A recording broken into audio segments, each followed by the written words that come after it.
Simula taong 1934 hanggang sa kasalukuyan, nakasama ng sambayan ng Pilipino ang Philippine Charity Sweepstakes Office. Naging karamay ang PCSO sa mga kapighatiang pinagdaanan ng bayan na sama-sama nating nalampasan. Mula noon, ngayon, sa hinaharap at magpakailanman, asahan ninyo ang PCSO sa pagtataguyod ng isang matatag, maginhawa at panatag na buhay sa bawat Pilipino.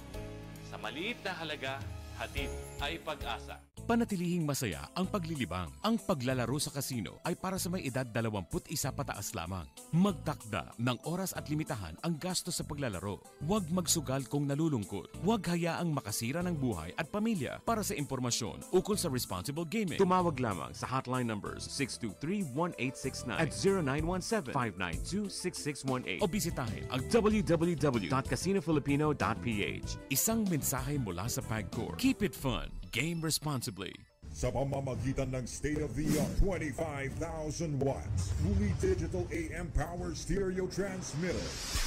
Ito ang DZME 1530, numero 1 sa paghahatid ng mga sariwang balita, impormasyon, komentaryo, aliw, musika at public service. DZME 1530, una sa kanan, ang himpilang may paninindigan. Rex Kayanong sa Target On Air. Ayaw pa rin na tantanan mga kaibigan ng mga taga-oposisyon ang tanggapan ho ng Public Attorney's Office. Itong PAO, dahil hanggang sa ngayon mga kaibigan, napakainit pa rin ho ng usapin na to. Dyan ho sa tanggapan ho ng PAO, kahit kasi ho na kumbaga naiipit ho sila dati, doon ho sa Dengbaksya issue mga kaibigan, lalo na ho dun sa dating Pangulo, Pangulong Noy Aquino mga kaibigan, kumbaga inalmahan nga ho yan ni PAO Chief Persida Acosta, yung paratang ho mga kaibigan ni Vice President Leni Robredo na sinasabing irresponsable o noise making o scare. Yung daw hong Dengbaksya mga kaibigan ang ginawa noon. At yun daw hong dapat hong iwasan mga kaibigan dyan ho sa COVID-19 na vaccination mga kaibigan. Kaya walang pinangalanan. Ito hong si Robredo, sa kung sino man ho yung may gawa ho dun sa sinasabing responsable. Dito ho sa noise making, dyan ho sa Dengbaksya mga kaibigan. Pero kung matatandaan nyo, ang tanggapan ho ng PAO, ang isa ho dun sa mga nagsalita Kumbaga isa ho sila dun ho sa naging instrumento para mahimay at malaman ho ng taong bayan regarding ho dyan sa Dengbaksya. At sabi nga yung mga nabiktima at namatay ay yung mga kabataan mga kaibigan dahil ho dyan sa Dengbaksya na yan. At binanggit din ho dun sa mga report yung forensic personnel, di ba? At ang PAO mga kaibigan, kumbaga yung cause of death at ilang kabataan, dahil ho dun sa dengue ho, yung vaccine, di ba? At kung familiar ho sa inyo, isa ho dyan ang tanggapan ho ng PAO kay Persida Acosta, sila ho yung humimay, di ba? At siguro ito ho yung, ito ho yung panahon para naman ho maghiganti. At kasalukuyan, kumbaga, pinaglalaban pa din mga kaibigan ni Acosta dyan ho sa Kongreso dahil napakalaki ho yung yung tinapyaso na budget. Kumbaga, ito ho yung punot dulo.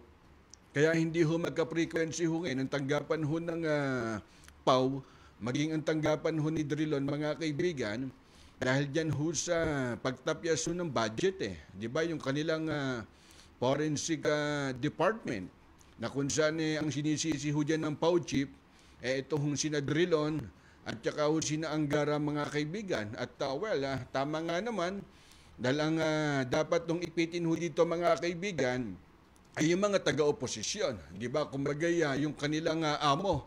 At maaari ho sanang maiwasan mga kaibigan itong dengue outbreak. Di ba? Kung saan sabi nga ho dun ho sa ilang bahagi ho ng bansa, at kundi ho nagkaroon ho ng takot ho dun sa publiko mga kaibigan, dito ho sa Dengbaksya na to.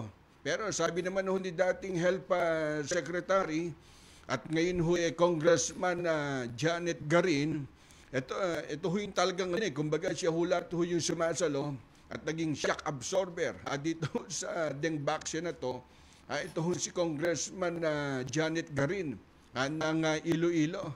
At ito raw mga kaibigan ang dahilan dun ho sa patuloy na pagtaas bilang ho ng mga nagkadengge nung nakaraang taon. Kaya ang balak ho dyan sa PAW, sa PAW ho isisisi mga kaibigan, di ba? Sila naman ho naging instrumento dito ho sa malalimang investigasyon.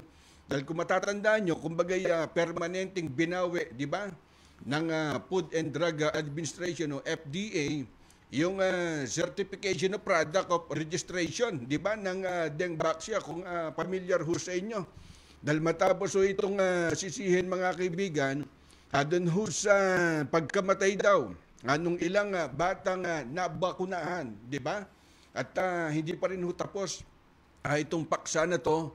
Kaya marami, kumbaga para ho doon sa ilang magulang, nandun pa rin ho yung takot pa rin ho nila. Di ba na tuwing maririnig yung salitang Dengbaksya mga kaibigan, kaya sinisisi ho nila dyan ang tanggapan ho ng ng Department of Health mga kaibigan dahil tungkol ho doon sa kontrobersya. Dyan ho sa Dengbaksya, di ba? Kaya nagkakaroon ho yan ng pagbasa doon ho sa mga nais magpabakuna. Kaya bukas din ho ang palasyo ho ng Malacanang.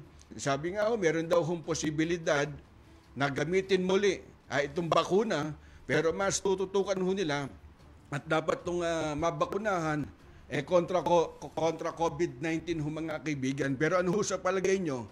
Kayo ho mga televiewer, mga listener ho natin sa DCME, ito ba'y panggigipit lang para ho tapyasan, bawasan yung pondo dyan ho sa tanggapan ho ng PAW?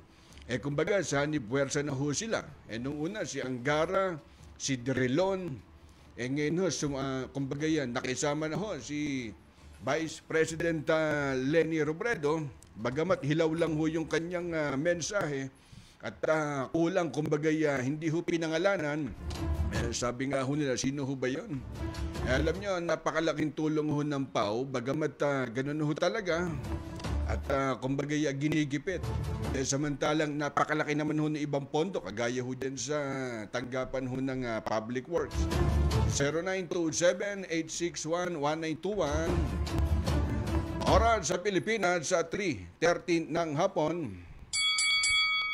Ang oras sa sa inyo ng PCSO at PAGCOR. Simula taong 1934 hanggang sa kasalukuyan, nakasama ng sambayan ng Pilipino ang Philippine Charity Sweepstakes Office. Naging karamay ang PCSO sa mga kapighatiang pinagdaanan ng bayan na sama-sama nating nalampasan. Mula noon, ngayon, sa hinaharap at magpakailanman, asahan ninyo ang PCSO sa pagtataguyod na isang matatag, maginawa at panatag na buhay sa bawat Pilipino.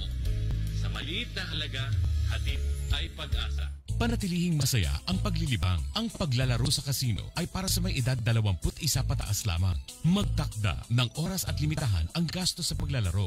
Huwag magsugal kung nalulungkot. Huwag hayaang makasira ng buhay at pamilya. Para sa impormasyon ukol sa responsible gaming, tumawag lamang sa hotline numbers 623-1869 at 0917-592-6618 o bisitahin ang www.casinofilipino.ph. Isang mensahe mula sa PAGCOR. Keep it fun. Game responsibly.